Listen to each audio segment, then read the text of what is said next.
नमस्कार, मैं हूं संजय शर्मा। आप देख रहे हैं 4 PM न्यूज नेटवर्क। गालिब का एक बड़ा फेमस शेर है, ताउम्र गालिब ये भूल करता रहा, धूल चेहरे पड़ती और मैं आईना साफ करता रहा।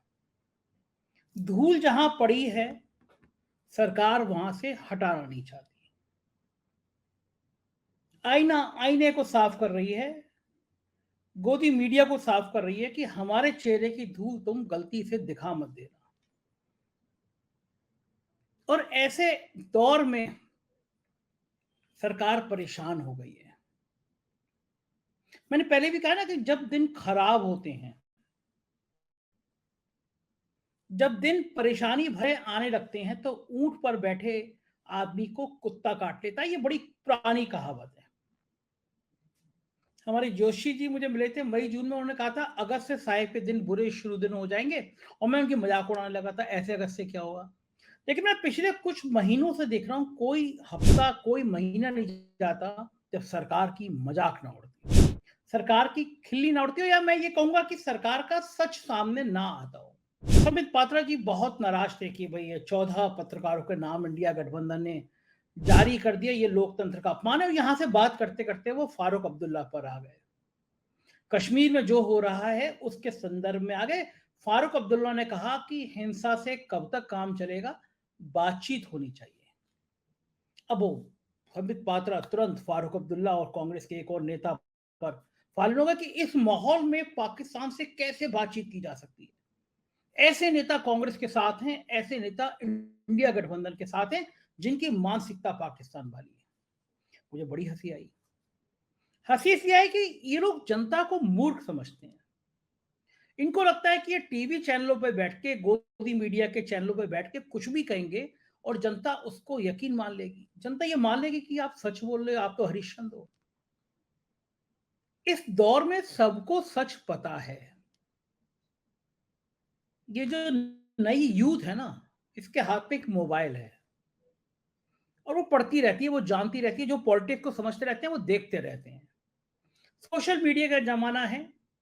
आपके गोदी मीडिया के चैनलों से ज्यादा लोग सोशल मीडिया पे आ गए हैं, यूट्यूबर्स को देखने लगे हैं, तो कम से कम सच तो बात कहते हैं। अब मैं जो सच बोलने जा रहा हूं, बताइए कि संबित पात्रा जी की यह सच है या नहीं है। जिन फारूक अब्दुल्ला को आप आज अप्रत्यक्ष रूप से आतंकी बताने में तुले हुए हैं, ये कह रहे हैं फारूक अब्दुल्ला जैसे लोग जो पाकिस्तान का संरक्षण देते हैं, क्या अटल बिहारी वाजपेयी की सरकार में फारूक अब्दुल्ला साहब का बेटा शामिल नहीं था? क्या फारूक अब्दुल्ला की पार्टी से भारतीय जनता पार्टी का गठबंधन नहीं था अटल बिहारी वाजपेयी सरकार में? क्या इतिहास के पन्नों से ये आप अलग निकाल के रख देंगे कि आप फारूक अब्दुल्ला के सहयोगी थे और किसी को पता नहीं चलेगा? मतलब जब तक फारूक अब्दुल्ला आपके साथ रहे, तब तक वो राष्ट्रभक्त हैं, और जैसे ही उन्होंने आपका साथ छोड़ा, वो राष्ट्रद्रोही हो गए, वो पाकिस्तान के समर्थक हो गए। जैसे महाराष्ट्र के डिप्टी सीएम अजीत पवार जब तक विपक्ष में थे, तब तक वो 70-80 हजार करोड़ के घोटाले के आरोपी थे। आपके नेता चक्की पिसिंग के डायलॉग बोलते रहते थे। और जैसे ही वो भारतीय जनता पार्टी की वॉशिंग मशीन में घुसे एक तरफ से और दूसरी तरफ से निकले, तो उनके भ्रष्टाचार के सारे आरोप ना धुल गए, बल्कि तुरंत वो डिप्टी सीएम भी बन गए। इसी तरह से फारूक अब्दुल्ला जब तक आपके साथ हैं, तब तक वो राष्ट्रवादी हैं, और जैसे ही उन्होंने अगर आपका साथ छोड़ा, तो वो सबसे बड़े खलनायक हो गए, पाकिस्तान के हिमायती हो गए। संबित पात्रा जी, बड़ा सामान्य सा सवाल पूछता हूं। आपकी सरकार जो दिन रात पाकिस्तान पाकिस्तान पाकिस्तान का राग आलापती रहती है, आपके गिरिराज किशोर सिंह जैसे मंत्री जो दिन भर पाकिस्तान पाकिस्तान पाकिस्तान का सुर बजाते रहते हैं, क्या आपने अभी तक पाकिस्तान को आतंकी देश की घोषित में डालने की कोई पहल करी है, या फिर हमारे देश के शत्रु राष्ट्र के रूप में घोषित करने की कोई पहल की है? नहीं की है ना। आपके पाकिस्तान से व्यापारिक रिश्ते सारे खत्म कर दिए जाएं, इसकी कोई पहल की है? नहीं की है ना। आप पाकिस्तान के साथ क्रिकेट मैच खेल रहे हैं, आप पाकिस्तान से गलभैया कर रहे हैं। क्रिकेट मैच फिर होने वाला है भारत पाकिस्तान का, और आप चाहते हैं कि अगर फारूक अब्दुल्ला ने कह दिया कि पाकिस्तान से बात होनी चाहिए, या फिर ये कह दिया कि हिंसा का रास्ता हिंसा नहीं है, बातचीत है, तो वो पाकिस्तान के विरोधी हो गए। संबित पात्रा जी, 2014 में ले चलता हूं मैं आपसे। 2014 के चुनाव से कुछ महीने पहले पाकिस्तान की सेना के समर्थित आतंकी, या खुद पाकिस्तान की सेना, हमारे एक शहीद का सर काट के ले गई थी। नाम था उसका हेमराज। तब चुनावी जनसभा में हमारे प्रधानमंत्री जी ने, यशस्वी प्रधानमंत्री जी ने घूम घूम कर कहा था कि ऐसे कैसी नामर्द सरकार है, ऐसी कैसी बुजदिल सरकार है जो हमारे एक सैनिक का सर काट के ले गई और हम बैठे हैं। अगर सरकार बदली तो पाकिस्तान में घुसकर हमारे साथी, हमारे भाई का, हमारे बेटे का सर वापस लाया जाएगा। पूरा देश बड़ा खुश था कि कम से कम कोई व्यक्ति ऐसी बात कर रहा है। सरकार आ गई तो पाकिस्तान में घुसेगा और हेमराज जी का सिर वापस ले आएगा। ये देश के आन बान शान का सवाल था। राष्ट्र के नाम पर, देश की शान के नाम पर पूरा देश एक हो जाता है। लिहाजा मोदी जी 2014 में आ गए प्रधानमंत्री पर। हेमराज के परिवार की खुशियों को ठिकाना नहीं था। उत्तर प्रदेश में ही रहते हैं वो। पूरा उत्तर प्रदेश झूम रहा था कि चलो एक दुखद घटना हो गई हेमराज जी की, हमारे बीच में नहीं रहे, शहीद हुए वो, उन्होंने देश के लिए जान दे दी, लेकिन कम से कम उसका कटा हुआ सर वापस आएगा। हम अपने शहीद को एक आदर सम्मान के साथ दफना सकेंगे, पूरे परिवार को मिट्टी चेहरा तो देख सकेंगे। लेकिन पाकिस्तान से आया, सर नहीं आया। पाकिस्तान से संदेशा आया कि आपने न्योता भेजा है, इसलिए पाकिस्तान के प्रधानमंत्री नरेंद्र मोदी जी के शपथ ग्रहण में आएंगे। यानी जिन्होंने हेमराज का सर कटवाने में जिनकी भूमिका थी, हेमराज का सर ले जाने में जिनकी भूमिका थी, उस कातिल को आपने न्योता दिया। आपके शब्दों में कातिल थे वो, तो उस कातिल को न्योता दिया गया। संबित पात्रा जी, ये कौन सी परंपरा थी? ये फारूक अब्दुल्ला के संग गलभैया करने के अलावा परंपरा थी? हेमराज के सर की बात की क्या हमारे प्रधानमंत्री जी ने? शपथ ग्रहण लेने के करने के बाद जब लंच करा रहे थे नवाज शरीफ को, तो पूछा कि हमारे साथ, हमारे बहादुर सैनिक का सर तो वापस कर दो। आज तक उस परिवार को अपने बेटे के सर का इंतजार है। ये भी छोड़ दीजिए। हमारे प्रधानमंत्री जी विदेश गए थे, वापस आ रहे थे, अचानक खबर आई कि प्रधानमंत्री जी ने जहाज पाकिस्तान में उतरवा दिया।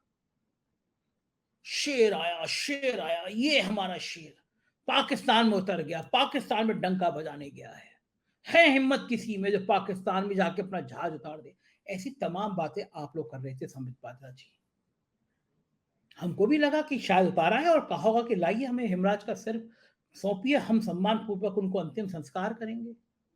मगर कुछ घंटे बाद हमने देखा कि प्रधानमंत्री जी उसी कातिल प्रधानमंत्री को हैप्पी बर्थडे कहने गए थे, हैप्पी बर्थडे, जन्मदिन की शुभकामनाएं उनकी अम्मी के चरण स्पर्श करने गए थे, सेवैयां खाने गए थे और निरे सारे तोहफे लेकर गए थे। ये पाकिस्तान के प्रति कौन सा राग था संबित पात्रा जी? ये पाकिस्तान से कौन सा अनुराग था संबित पात्रा जी? और उसके बाद तमाम व्यापारिक संबंध आपने पाकिस्तान से स्थापित कर दिए। अब मैं जरा कश्मीर फिर लेके चलता हूं आपको। आतंकी हमले में अफजल को फांसी हुई। अफजल की फांसी का विरोध करने में महबूबा मुफ्ती का नाम सामने आया। वो अफजल को आतंकी मानने को तैयार नहीं थी, उनको देशभक्त कह रही थी,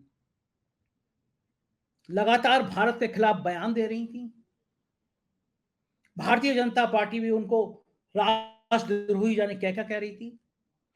लेकिन कुछ दिनों बाद देखा हमने कि उन्हीं महबूबा के साथ भारतीय जनता पार्टी ने कश्मीर में सरकार बनाई। ये रिश्ता क्या कहलाता है संबित पात्रा जी?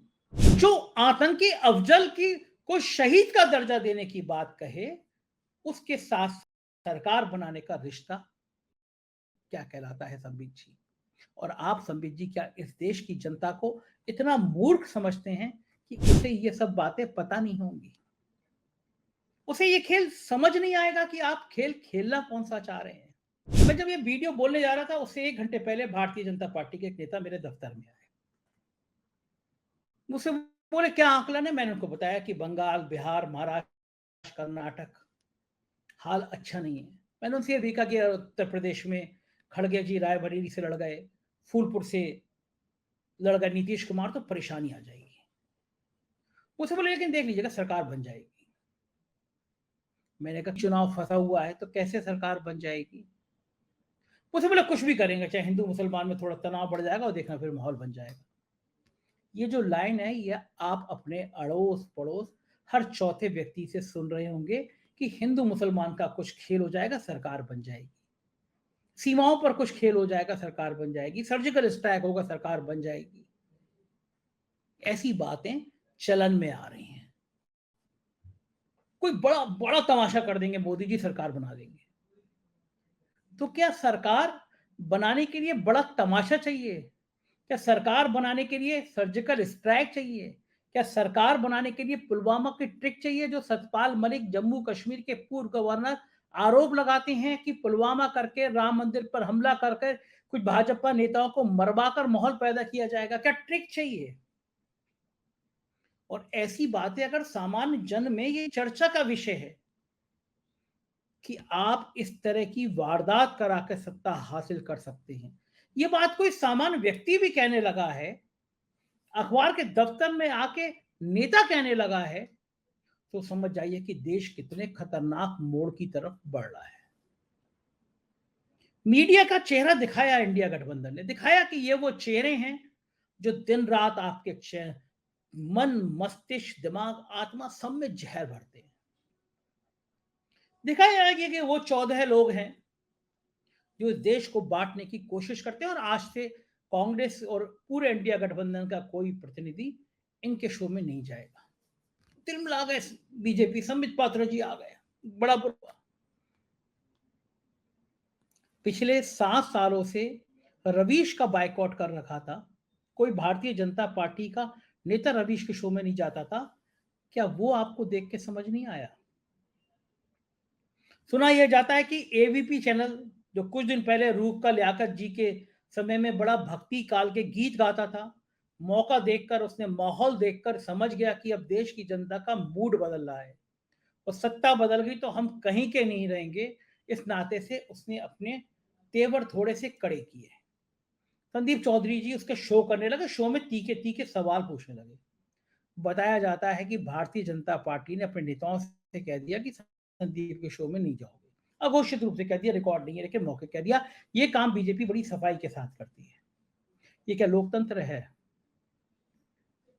आपने आप के इन कर्मों के कारण ये जो टीवी चैनल हैं, ये देश की 80% जनता ने देखना बंद कर दी। उनको पता है कि टीवी चैनल पे क्या आ रहा होगा।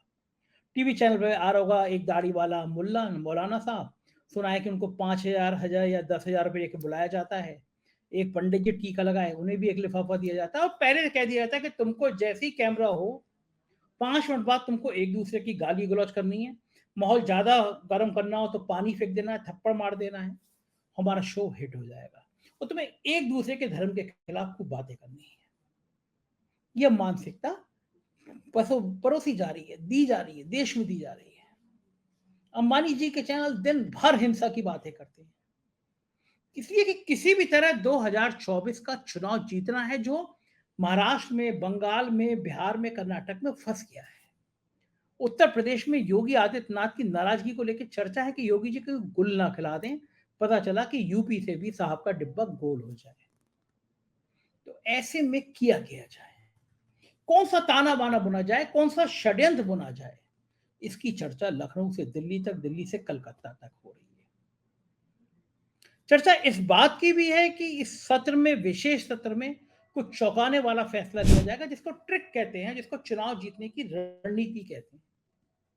लेकिन क्या एक रणनीति सब पे भारी पड़ जाएगी? जनता का पेट्रोल डीजल की कीमतें दे दे के दम निकल गया है। अंतर्राष्ट्रीय स्तर पर पेट्रोल डीजल सस्ता है, तब भी भारत में सस्ता नहीं किया जा रहा है। एक साजिश के तहत नहीं किया जा रहा है। क्या जनता भूल जाएगी? सिलेंडर 400 रुपए से 1200 रुपए तक ले जाइए, फिर 200 रुपए कम कर दीजिए, अभी भी सिलेंडर इतना महंगा है, जनता भूल जाएगी। महंगाई ने कमर तोड़ दी है। मध्यम वर्गीय परिवार जो मोदी जी का दीवाना था, जो भगवान विष्णु कहता था, उसके हाल खराब हो गए। महंगाई ने जीने के लिए कहीं कोई कुछ छोड़ा ही नहीं है। लेकिन आप सोच रहे हैं कि आपकी ट्रिक आपको शिखर तक ले जाएगी, आपको चुनाव जिता देगी। तो हजूर, अब गंगा में पानी बहुत बह चुका। अब लोगों को समझ आ चुका कि दरअसल आपके खेल क्या है, और आपके खेल के पीछे खेल क्या है। आप कैसे पाकिस्तान को गाली देते हैं, दूसरी तरफ से पाकिस्तान को गले लगाते हैं। धारा 370 हटने के बाद कश्मीर उबल रहा है। मैं गया था, अभी 10 दिन पहले कश्मीर गया था, परिवार के साथ गया था। जिन इलाकों में ये मुठभेड़ हुई है, मैं कल उसके फोटो दिखाऊंगा, मैं वहां गया था। वहां का जनमानस नाराज है, क्योंकि उसकी बात कोई सुनने वाला है नहीं। कहा गया था तत्काल चुनाव कराए जाएंगे, चुनाव हो नहीं रहे हैं। कश्मीर के लोगों की बात सुनी नहीं जा रही है। तो ऐसे माहौल में क्या होगा? ऐसे माहौल में फिर चीजें खराब होंगी, क्योंकि आप कोई वार्ता करने की जगह ही नहीं है। वहां के गवर्नर के ऊपर भ्रष्टाचार के आरोप लग रहे हैं, मनोज सिन्हा बदनाम हो रहे हैं, लेकिन सुनने वाला कोई नहीं है। तो लिहाजा गोदी मीडिया के चैनलों पर आके बड़े बड़े बखान करके, बड़ी बड़ी बातें करके आपके ब्रेन वॉश किया जा रहा है, आपको गुमराह किया जा रहा है।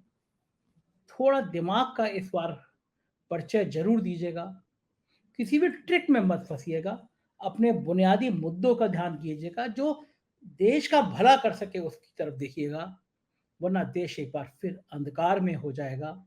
हम एक बार फिर गहरे गड्ढे में चले जाएंगे। मुझको यकीन है कि आप ये सब जरूर सोचेंगे, विचार करेंगे और कमेंट करके मुझे बताएंगे कि मैं सही बोल रहा हूँ या गलत बोल रहा हूँ। बहुत बहुत शुक्रिया इस प्यार के लिए। Thank you.